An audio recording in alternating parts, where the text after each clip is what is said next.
Hey everyone, Felix from Nintendo Life here, and it's the end of the year, which means me and Alex will be going through our top 5 games on the Switch 2.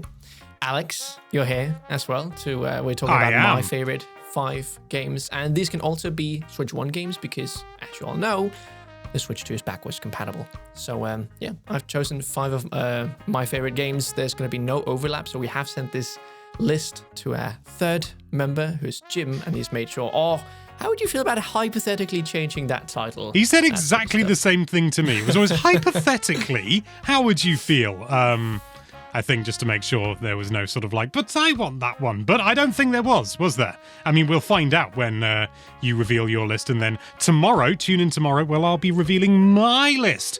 Oh, it's a Christmas tradition. Ooh. So my first game is, so I put this in a randomizer, and the first game is actually my favorite game of this year. It came out on Steam last year, and this year it came to Switch. Doesn't have a Switch 2 port, but it runs flawlessly. I've only been playing it on Switch 2, basically. And it's UFO 50. Knew it. I absolutely knew this was going to be one of yours. This is an absolutely insane game. This is 50 games in one. Not just like, 50 games, surely they must have taken shortcuts. These are bad games. No. These are 50, sure, they are like older, like they've made them look so they came out on the NES and that type of thing. But they are so good, so many of them. Of course, with there being 50 games, there's going to be games that you don't like. But that's also the point of the game, that it's very quick to just go into a game, quickly try it out. Okay, this is a strategy game, or this is like a deck builder, and figure out, okay, do I like this, do I not like this, and then move on to the next thing. Because all of these games are actually like in chronological order. So it's not a real company. They're called UFO Soft. And they made games over like a period of time in the 80s. And it's like, okay, so the first game is a lot more simple. I think is probably the worst game, Barbuta. Although I've had a lot of fun with it. I've played it maybe 3 hours and stuff. I have over 70 hours in UFO 50 so far. And I have just scratched the surface. There are plenty of NES games I haven't played for a single hour, so that attests to the fun involved. If you've played UFO 50, you might want to hear what my favorites are so far. Right now, I'm playing Bug Hunter quite a lot. I managed to get it into the 5th job. So, like, Alex, in these just games... meaningless to me. So, I love not Bug about Hunter. Bug Hunter. I love Bug Hunter. It's like a strategy game where you start with like 4 move options, one of them being jump, and then some attack options, and then like you can upgrade them so your attack becomes better, or you get like stuff like, you can collect this. Yeah, you don't understand anything. What I wanted to say is that what I really like about UFO 50 is that it's so satisfying to complete things. So there's essentially like 3 tiers of completing a game. The first one is by far the easiest, and it's to gain an item to this house. I don't know yet what this house is, but there's a house with this little character going around, and if you like complete a very simple, it can be like, win your first job in Bug Hunter, for example. Then, you gain a little item. It could be a spider, it can be a vacuum cleaner in this house. So that's like a little... The 2 items you would expect in a house. Yeah, exactly. Then the other one is probably the one that you're going for. It's beating the game. It's like, okay, in Bug Hunter, for example, it is beating the first 3 jobs. That took me quite a while, but I finally did it here the other day. But you can also cherry a game. That's 100%ing a game. And this is by far the hardest one. Each game will have like, okay, so you can beat the game, and then you have to beat it like, or like go further. In Bug Hunter, you have to beat 6 jobs in a row. There can also be a game where, you have to beat it with a high score of 300,000. So there's always like, that goal to reach in a game. Sure, some games are a lot easier to cherry and stuff, but it's just so satisfying. And the fact that so many of these games are so original and so well thought out, absolutely insane. Not that these individual games are like 10 out of 10s, but the whole experience together, there's nothing else like it. Nothing else like it. If you have not bought the game, it's $25. It's the best bang for your buck you'll ever have, and I cannot recommend this game enough. There's also co-op. I've had a lot of fun playing Avianos and Party House with friends, and Yeah, just get the game. Get the game. You may be confused in the start because these are really old games, but just give it a shot, and it's really something special. I must admit that three level completion thing sounds very dangerous to me, because I'm the sort of person where if there's like, oh, you can clear it with 1 star, 2 star, or 3 stars, I will grind that until I get to 3 stars on everything.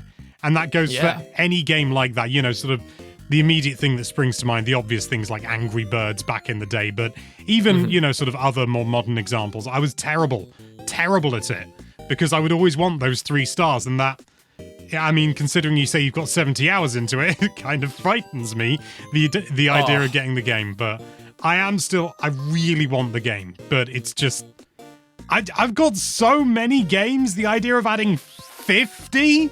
I know they're only small, but 50 games in one. Hey, some of them are small. Well, There's a JRPG in there that takes like 20 hours to beat, you know? It's crazy. That's probably the biggest one, though.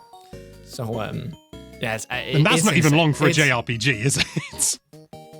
No, but the fact that this is one of the 50 games, yeah, you just have there's so many different ones. There's like a snake type game, then there's like strategy, you have deck builders, you have a point and click horror game, you have it's absolutely insane.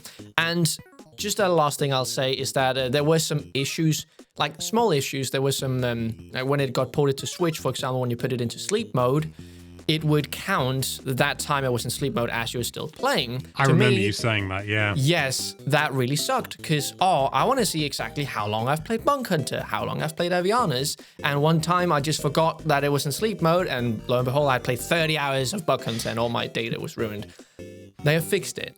Oh, okay, that's good. I actually started a new save file, because there wasn't a lot of games that was messed up, but I wanted, like, good data, and there was still a lot of games for me to try out. So I started a new save file and kind of been going through them. Started with Barbuta, made a map. You can see it here. I had fun with it, and then I got to a point where it's absolutely stuck. And then I've just been going through. And Bug Hunt is the second game. So it just keeps going.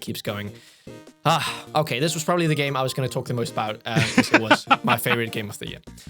You said you weren't going to rank them! I'll rank that one. Because that one was... I just wanted to make it clear how much I really like this game.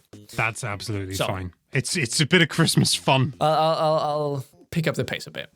The second game is a game that just managed to sneak into this list because it came out very recently. We talked about this game in the exciting games of December. And after we had done that video, the developers of this game reached out to me and were like, hey, would you like a code? Here you go. A little Switch 2 code. Very nice. I then get told... with a little bow on top. Yeah, a little bow. And I play this game for 4 to 5 hours straight. That day I get the code. That doesn't happen very often. It's a very, very chill game. Very, very relaxing. And the game is called Cast and Chill. It's a game about fishing. And that's really all it is. But the pixel art in this game, the atmosphere, the banjo music that they play every time that you pick up a fish, it's so relaxing. You think, oh no, there's going to be a twist. No, there's no twist. But it's not Dredge. The gameplay loop was actually...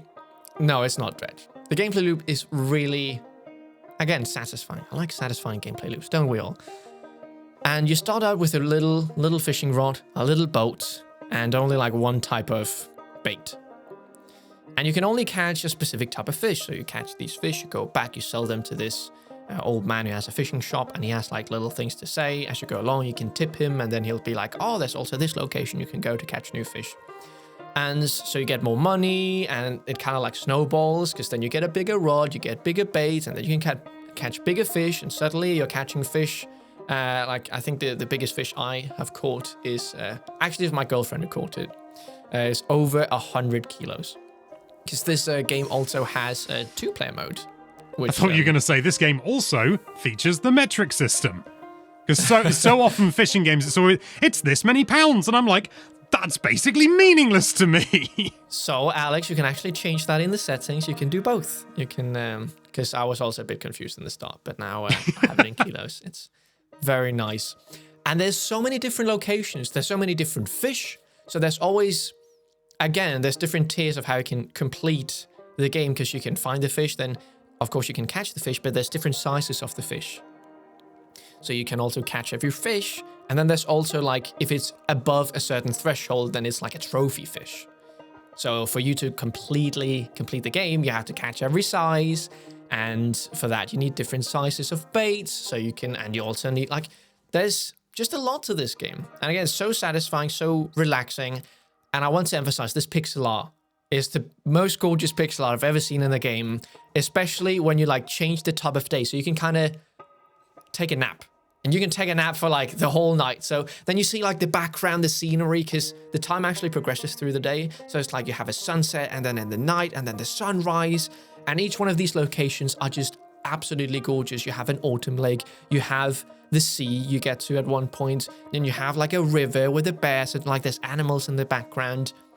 And I don't think this game will be for everyone, because, I mean, the gameplay loop can get a bit repetitive, but I've played it now for, I don't know, over 10 hours it says on my Switch. I don't know exactly how long, but it's not the longest game either. I think, I mean, I have seen every fish. I'm just in the process of catching all of them. I've bought every rod. I think I've bought, like, so I can come up and ice fish. Like you can fish under the ice, and you like sit and you make a little hole. Yeah, it's really lovely.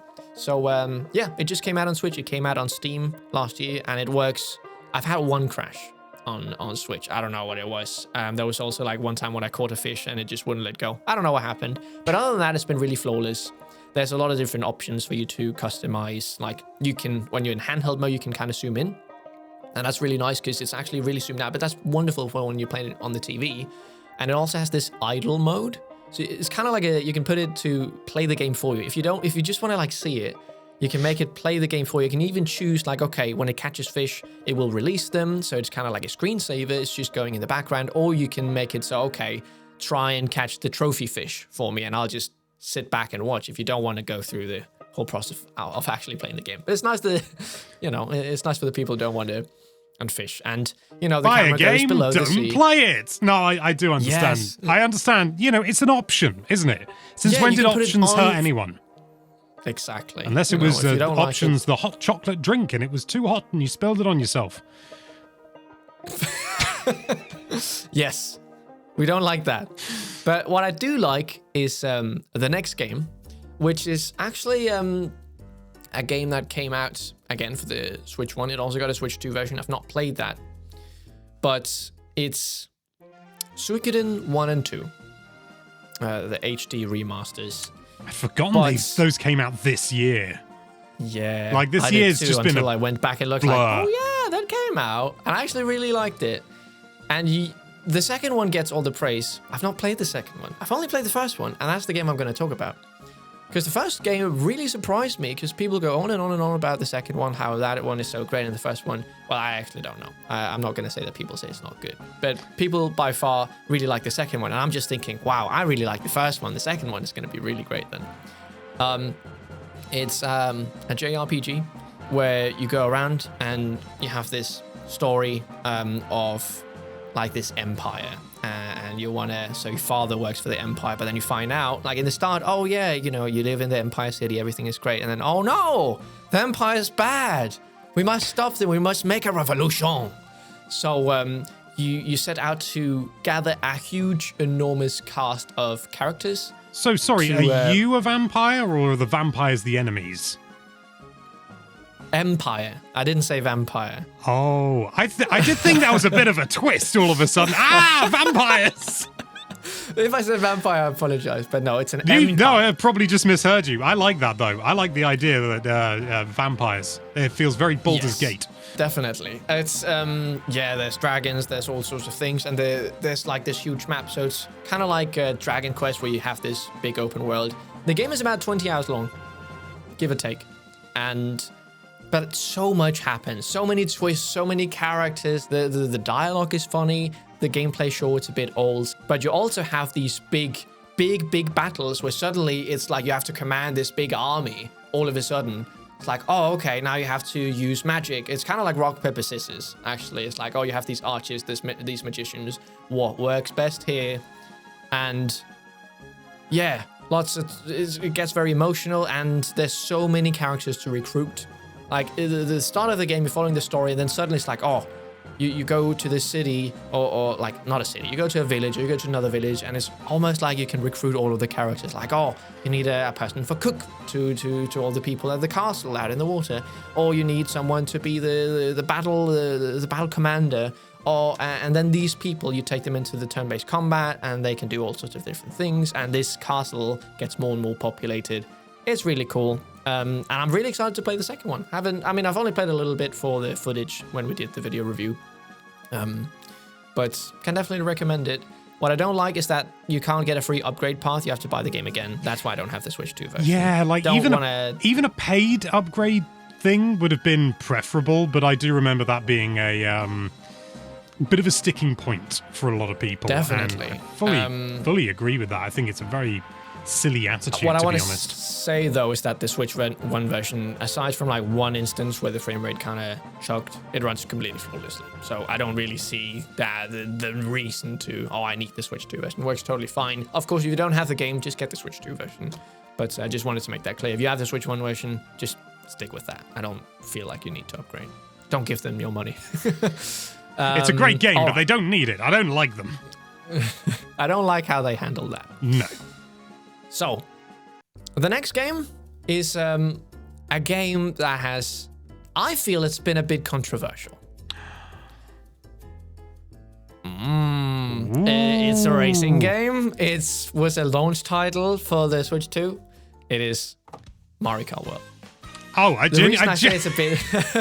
For some reason, I genuinely thought you were going to say Fast...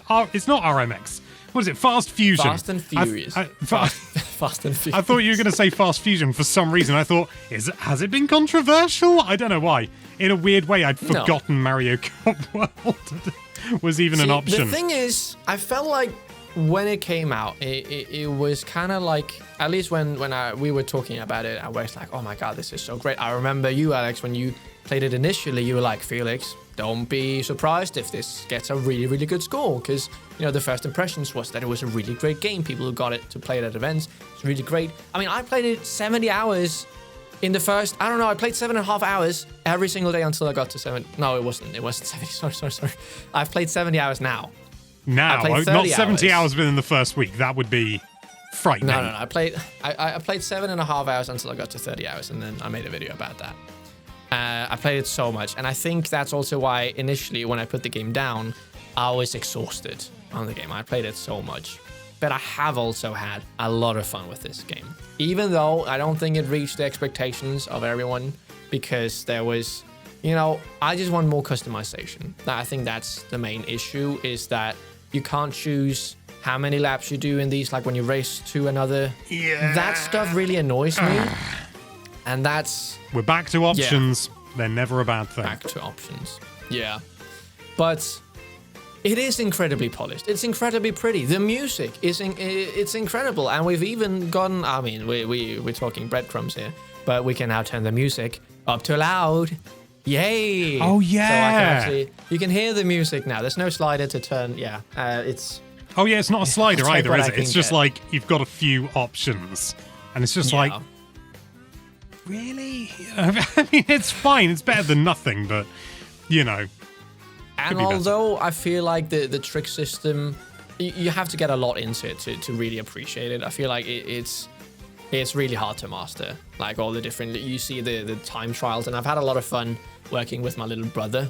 We worked on like Warrior Stadium, like trying to get the best times there. And that was really fun. Like, like seeing what the speed runners, you know, what techniques they're using. Oh, you need to jump on this rail, and then you need to jump off here, and then you need to make a trick and jump over this section. Yeah, it's really hard.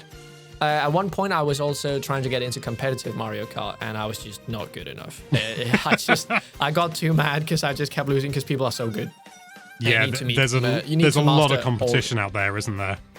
Oh yeah, for Mario Kart there definitely is. But this open world, I really like the concept of racing from one stage to another. And it's nice that they're going back and updating it, so you now have like the paths, for example, Koopa Troopa Beach.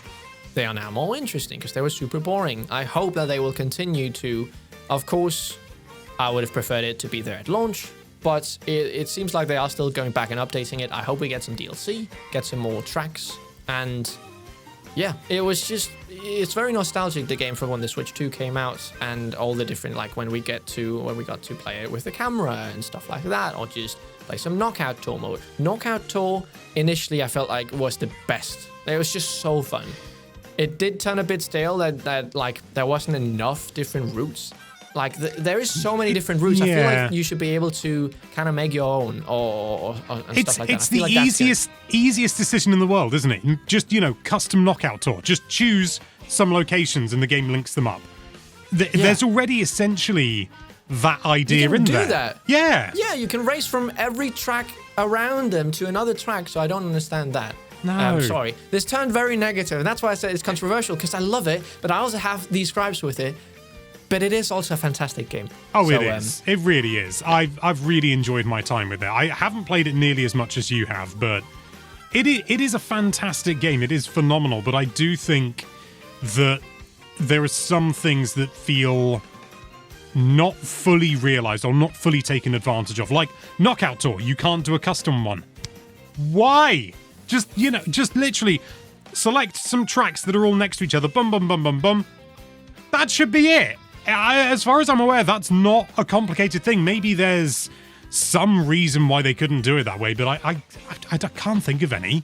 And then maybe, allow people to submit them and have, like, download codes. Admittedly, there won't be too many because, at the end of the day, there's only so many tracks. But yeah, it still is a superb game, and I actually really like the open world. I know a lot of people have been like, oh, there's nothing to do, and I understand that to a degree, but in my mind, the open world is just kind of like a bonus, It's not the main draw of the game. The main draw of the game is the races. As, that makes perfect sense. But, it's nice. Imagine if you weren't able to do the open world. I think everyone would be like, we don't care if there's nothing to do, just let us drive around it, it's... Yeah, but, no, you're absolutely right. So, it is nice to be able to drive around these really, really pretty... pretty sceneries, and there's lots of different details. Graphics are gorgeous, aren't they? And it runs superbly. Really nice. Unless you get 3 people in, and then it's 30 frames a second, which is okay. But it is like, put it in. It does, especially in a racing game like that. It does. You feel it. It feels more prominent. Yeah, definitely. Yeah. But a game that not only has 30, not only has 60, but has 120 frames per second. Mina the Hollower demo. Yeah, which is now coming out in 2030. It says on the show. I think that is placeholder. I would hope so, yeah. The game I want to talk about is, of course, Hollow Knight Silksong. Yes, I knew this would be the last one because this was on my list, and Jim said, why do you think I had talked about Mario Kart and not another racer, which I have said I enjoyed more. Anyway, spoilers.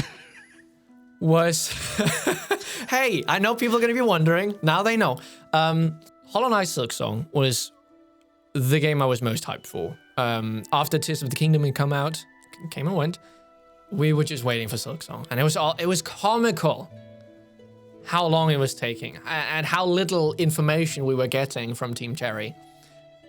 The subreddits that were going crazy. About every little piece of information. Oh, they were, weren't they? And then August comes around, and I already knew I was going to go to Gamescom, but then Team Cherry is like, oh, we have a demo. And I know, Alex, you've already tried the demo. I can't believe it was the same demo. Essentially, it was the same demo, but let me tell you, the whole experience of going there the first day when it was only press and media and that sort of stuff. And I went there, so I was there like a little bit. Maybe I was there exactly when they opened, and I had to wait 2 hours.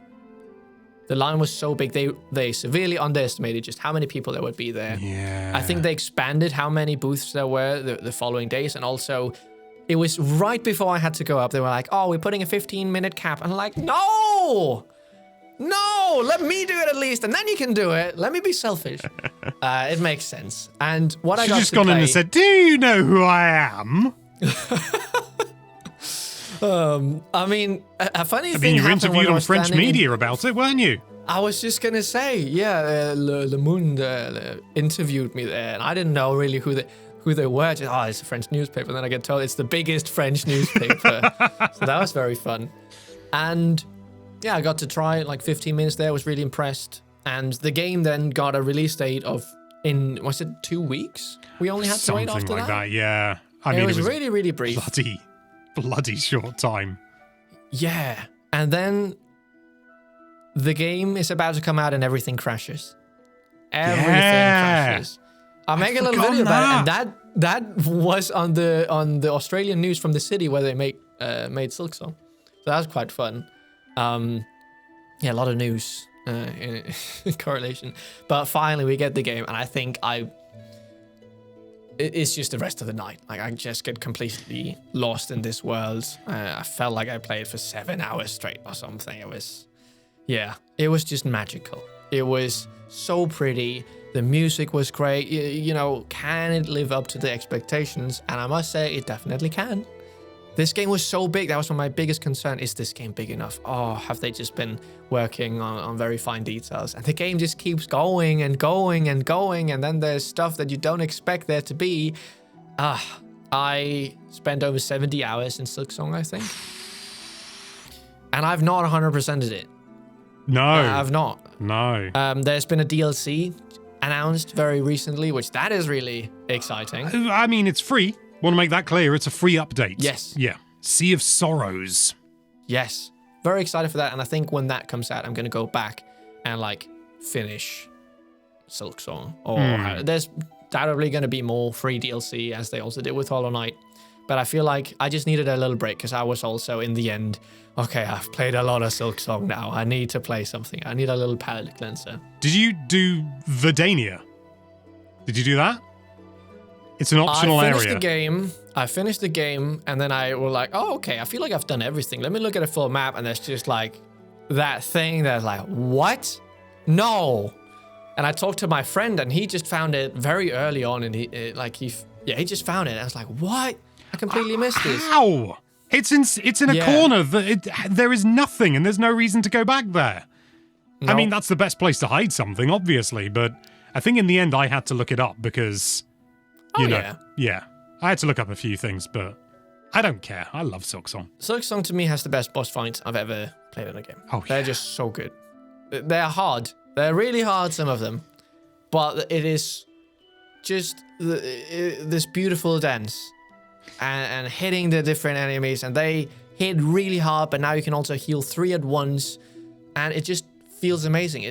You have all these different tools, which I don't feel like the tools ended up working as well as I had hoped, but they were still a fun addition. And just the base moveset of Hornet is, she feels so good. Like when you're running around, it's masterful. I don't think Silksong was the different areas was as iconic as Hollow Knight. Same with the music, but it was still like top tier. Just Hollow Knight is a very hard bar to reach. Well, I do think some of that is going to be because obviously Hollow Knight has the advantage of time.